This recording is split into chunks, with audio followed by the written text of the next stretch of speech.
Fala galera, tudo tranquilo? Bom, no vídeo de hoje é uma análise do quinto episódio da segunda temporada de A Casa do Dragão, né? E bom, foi um episódio muito legal, muito interessante da gente comentar e que reforçou ainda mais uma coisa que eu estou falando pra vocês desde o primeiro episódio dessa temporada.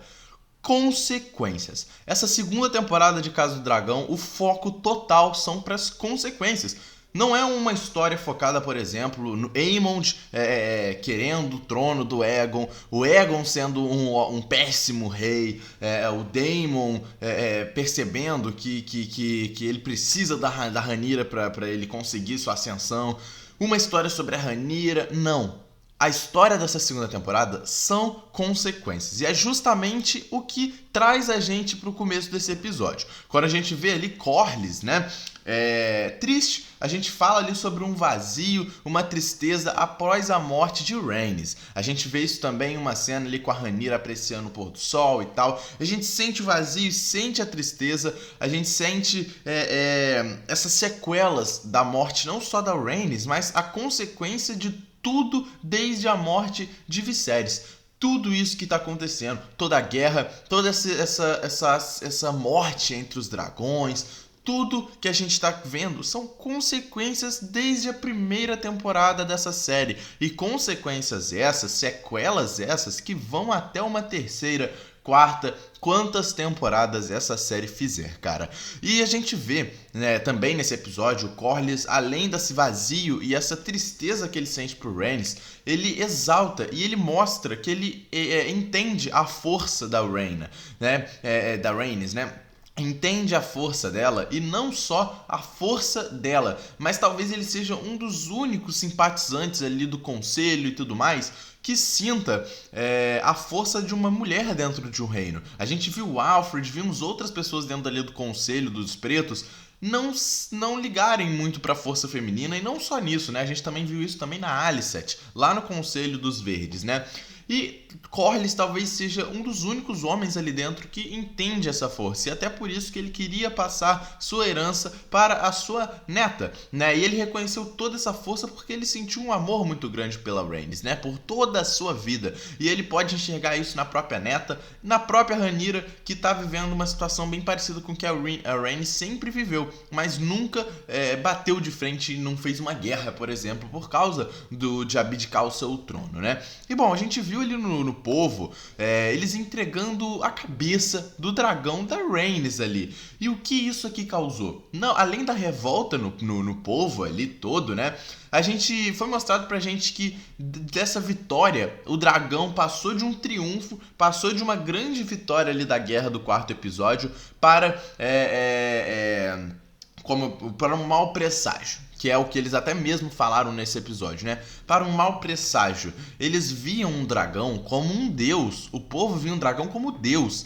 E eles olham uma cabeça de um dragão sendo exposta para eles ali no povo do reino.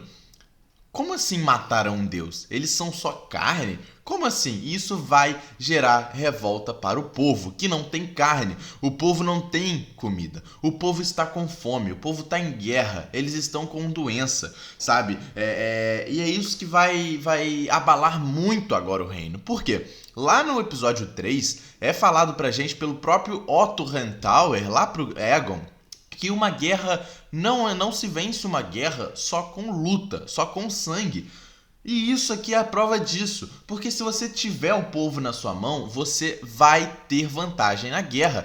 E a própria Rhaenyra entendeu isso. Esse episódio foi um episódio que mostrou muito o entendimento da Rhaenyra sobre como está sendo a situação da guerra, tá? Já eu falo mais disso. E bom, a gente viu as imprudências, né? As consequências e as imprudências de Aegon. Um rei imaturo, e tudo que eu já falei sobre o que ele fez no último episódio, eu falei na análise do vídeo ontem, né? Mas a gente viu essas imprudências do Aegon que não o deixou só morto, né?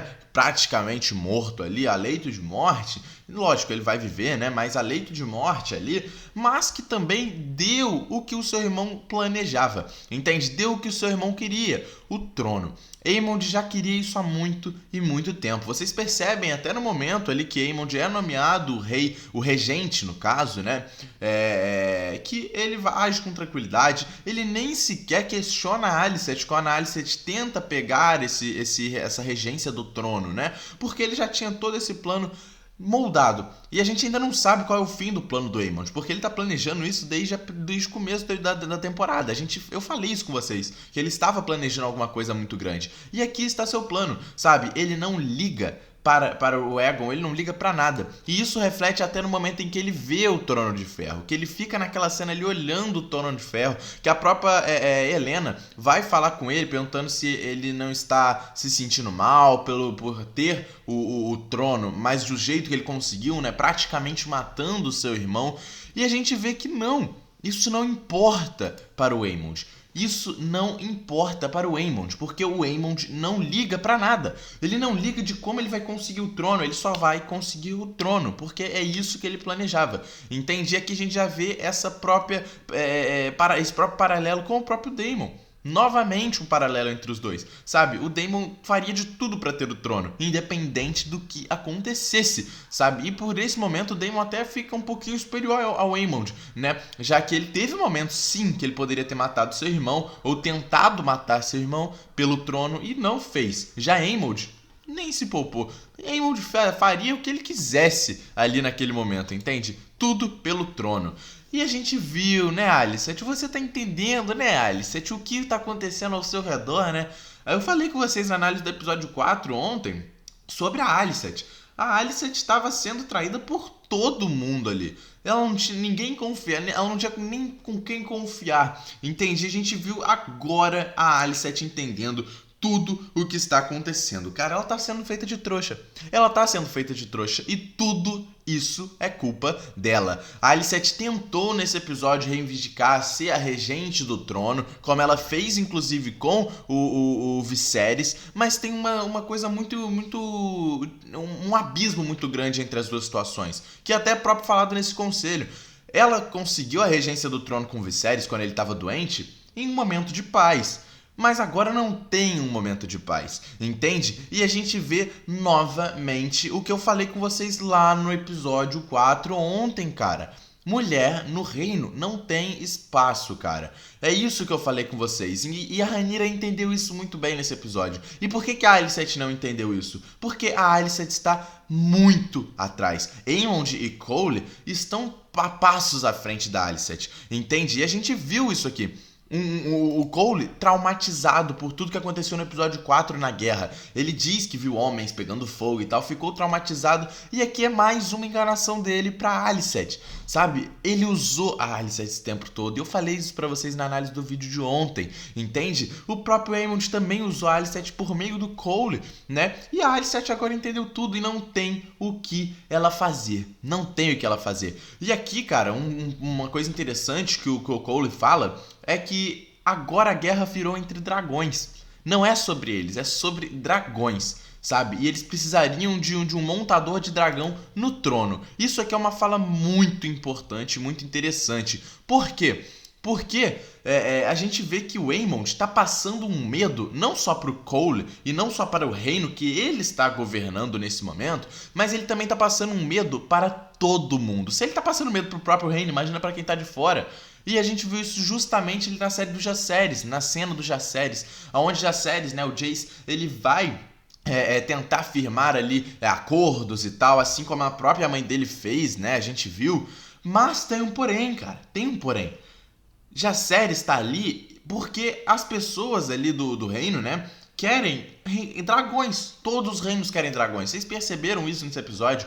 Por que todo mundo quer um dragão? Para se proteger. Porque para você vencer uma guerra, na teoria, nessa teoria aqui, Você precisaria de um montador de dragão para vencer uma guerra, comandando a guerra, entende? É isso que o Cole falou, é isso que os verdes estão tentando fazer, já que Aemond agora é o regente, e é isso que todos os outros reinos querem, um montador no trono para avançar, né? E bom, a gente viu um pouquinho sobre essa questão aí da Rhaenyra e do conselho, né? Uma Rhaenyra ignorada, né, por ser uma mulher, e uma Rhaenyra que até se questionou muito sobre isso. E ficou questionando isso o episódio inteiro, né? Já que é um mundo dos homens. E ela entendeu isso aqui. Diferente da Alicent. Se a Alicent tivesse, por exemplo, ouvido a Rhaenyra lá no episódio 3, talvez ela tivesse tido esse mesmo pensamento da Rhaenyra. Talvez ela tivesse entendido igual a Rhaenyra entendeu. Entende? Mas a Alicent tá muito abaixo disso. Muito abaixo disso, sabe? E a Rhaenyra entendeu muito bem que isso é o mundo dos homens. E ela não vai ficar choramingando, tentando reger um trono, tentando comandar dentro de um conselho, que ela sabe que é liderado por homens. E ela entendeu muito bem isso. E o que ela vai fazer então? Assim como ela ouviu a sua mestra dos sussurros, diferente da Alicent, que seu mestre do sussurro está contra ela, a Rhaenyra ouviu sua mestre sussurro, assim como a Rhaenys, né, ouviu ela, assim como as filhas do Daemon também ouviram ela, já que ela não é ignorada por mulheres. E ela entendeu muito bem que ela precisa ler, por exemplo, livros para ela entender sua ancestralidade e que ela precisa ir contra tudo. E contra o próprio Daemon, cara. Vocês perceberam? Ela tá jogando, ela tá reformulando toda a rota. Se por um lado o Daemon ali tá montando um exército pra ele e ela sabe que o Daemon tem um ego muito maior do que ele e não vai aceitar ela ser a sua rainha, ela precisa reformular a rota. Ela precisa reformular a rota. E a gente viu isso muito bem, cara. A gente viu isso muito bem. E a gente viu, inclusive, esse jogo aí entre essa igualdade da própria Rhaenyra com Jacaerys, seu filho. Um momento ela sai sem a permissão de ninguém pra conversar com a Alicent. Jacaerys faz o mesmo nesse episódio, entende? Mas ele é um homem. Ele poderia liderar alguma coisa, sim, mas ele ainda está sob o comando não só da sua rainha, mas como a sua mãe, Rhaenyra. E eles estão numa posição muito parecida, entende? E ela botou ele no jogo agora, lá no último episódio, do gelo e fogo. Como eu mesmo falei pra vocês da canção do Gelo e Fogo, sabe? E ela botou ele nesse jogo. E a Rhaenyra entendeu tudo. Sabe? Não tem como ela lutar contra esses homens. Os líderes estão ali. A guerra é dos homens. Ela precisa ganhar a guerra de outro jeito. Ela precisa comandar a guerra de outro jeito. Assim como sua própria mestra do sussurro falou. Cara, e ela vai atrás disso da sua ancestralidade. Vai atrás de outras pessoas montadoras de dragão. E a gente viu isso por ela indo atrás do povo. O que eu falei com vocês da fome? O povo está em revolta, galera. E o que o próprio Otto Rantalhn falou no terceiro episódio? Pro Aegon, pra Alicent, né? Não se vence uma guerra só com sangue. E é justamente isso que a Rhaenyra entendeu. Ela vai atrás de um povo revoltado, ela manda uma mensageira entrar dentro do reino ali do tão então regente Aemond, e atrás de, por exemplo, uma garota ali num bordel, né, que já está sob revolta do próprio Aegon e do próprio Aemond, que largou ela no bordel enquanto ela dava conselhos para o Aemond. Por que disso? Ela tá conquistando o povo que tá revoltado. E se ela ir até o povo, como ela tá fazendo com a sua mensageira, ela conquista um povo. E isso é muito melhor do que você jorrar sangue em uma guerra. E o melhor, ela não ouviu seu filho. Ela ouviu Jacaerys. Ela escolheu ouvir ele e ver todo o plano que ele bolou, muito interessante, de ir atrás de pessoas que têm o sangue Targaryen, que podem ser montadoras de dragão, já que esse é o grande ponto de que você precisa de um montador de dragão para vencer uma guerra.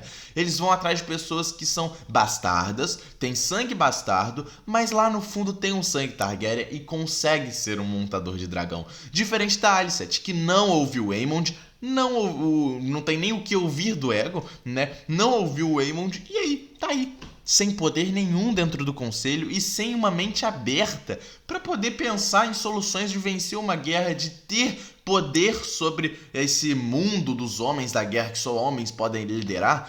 A Alicent não. a Alicent vai ficar sentada lá no conselho tendo que ouvir coisas que ela não tem nem poder pra ir contra, entende? E o próprio Daemon, como a gente viu nesse episódio, se ele tava tendo muitas visões e alucinações em Harrenhal, agora ele tá sem visão nenhuma. Daemon está à deriva, entende? Por um momento ele pode pensar que ele quer montar o seu exército pra ele e não quer nada da Rhaenyra. Ele tá totalmente errado, porque ele entendeu muito bem nesse episódio que apesar dele querer ser intitulado como rei, né, não só o rei consorte, mas ele quer ser chamado de rei, para ele ser chamado de rei ele precisa de uma rainha, que é a Rhaenyra. Ele entendeu isso nesse episódio, mas o seu ego é muito maior do que isso, sabe? Assim como ele foi batido de frente ali por um próprio Blackwood, né? Que porra, que cena maneira, né? De do dragão ali do Daemon olhando para apenas um cavalo indo embora, né? Ele é um dragão. Ele poderia matar aquele cavalo, matar aquele homem naquele momento ali. Mas aqui a gente entende que o dragão não ganha uma guerra. Não é assim que se ganha uma guerra. Não é com um dragão. Um dragão, apenas um dragão, não vai ganhar uma guerra nenhuma. E o Daemon entendeu isso aqui, assim como a própria Rhaenyra. Mas por um lado a gente tem um Daemon sem confiança, um Daemon perturbado, um Daemon preocupado. Até aquela cena que eles fazem, né? O Daemon encostado na parede com um ar de preocupação, vira pra Rhaenyra na mesma posição, com a mão ali, só que com ar de confiança, porque ela sabe do plano do Daemon. E ela tem todas as respostas, até talvez ali, do que o Daemon precisa. Mas eles estão travando essa guerra que o Daemon mesmo travou, entende? Porque o seu ego não vai permitir isso. O seu ego não vai permitir que Rhaenyra lidere ele. Ele já aceitou isso. Aquela pergunta da Rhaenyra de que você aceita eu ser sua rainha? Esquece, ele já respondeu muito bem pra gente. Não, sabe? E isso aqui vai trazer o Daemon aonde? Lugar nenhum. Lugar nenhum, cara. Lugar nenhum, sabe? Daemon, pra quem tava, né, com muitas visões, Daemon não tem mais nada, galera. Mais nada, tá? Mas a gente não pode negar, né? É um ótimo montador de dragão, mas é o que ele mesmo percebeu nesse episódio. Apenas montar um dragão não ganha uma guerra nenhuma, galera. Comenta aí o que vocês acharam desse episódio. Deixa o like aí no vídeo, se inscreve no canal. Tamo junto e é nóis, galera.